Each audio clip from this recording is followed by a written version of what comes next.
Good morning. Good morning. All right. During the younger years of my life, mostly elementary school, I struggled majorly with anxiety. I constantly thought that something horrible was going to happen to my family or to me. They were all irrational fears, of course, as so many of our worries are. Through years of counseling and weekly meetings with Pastor Larry, one of our former pastors here at All Saints, I managed to get it under control. There were some very dark years of my life as my relationship with my family crumbled and the worry took over everyday activities such as school and gymnastics. But I learned a lot about myself and a lot about God. At one of my meetings with Pastor Larry, he shared with me a Bible passage, Psalm 121. He read it aloud to me and wrote it in the back of my journal that I used on a daily basis. Pastor Larry told me that whenever I felt that worry in the pit of my stomach, to read that Bible passage. I was skeptical at first. How could reading a series of words make all of this hurt and anxiety better? I didn't think God could even cure me of this monster. But slowly, when the anxiety would hit, I would find myself repeating those powerful words in my mind. And gradually, I found refuge in God, a friend in God, hope in God. It would be a lie if I told you that today I never worry or struggle with anxiety. As a human, and naturally very worrisome individual, I have to work especially hard not to focus on the negative things in my life. High school is typically an emotional, stressful, constantly changing period of time. I'm sure you all can remember bits and pieces of it if you really think back. Some of you are still looking forward to it. The constant desire to be cool, the need to be accepted. I mean, who was going to ask who to prom?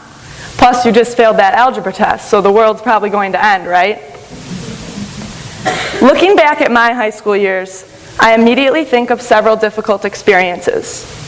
I went through a breakup with a serious boyfriend, lost friends to the popular crowd, and at a point felt as if everything and everyone, even God, was against me. I tried to blame some source of fate or destiny or just a streak of bad luck.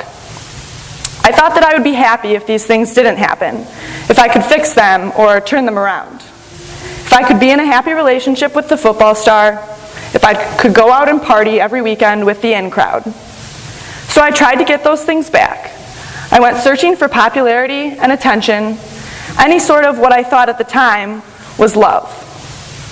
It took me a long time to realize God was shouting, trying to get my attention this entire time, telling me over and over again that He could give me the love and acceptance I was searching for. No matter how many times I ignored His calls, He continued to watch over me and protect me.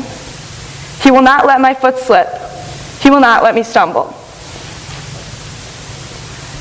If God hadn't persistently tried to show me what I needed in my life, I would have majorly slipped and probably taken quite the stumble.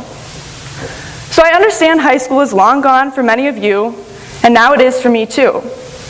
But I think all of us have times of doubt in our faith journey because we are humans, and those are the hardest times to remember that our God never sleeps. He who watches over Israel never slumbers nor sleeps. Reflecting back on the 18 years I have spent with God so far, it is so clear that this is the truth.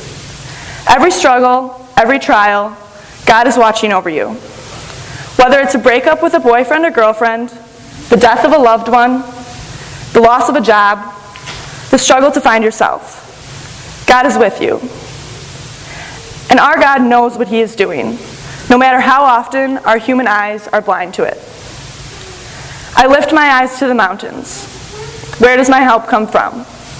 My help comes from the Lord, the maker of heaven and earth.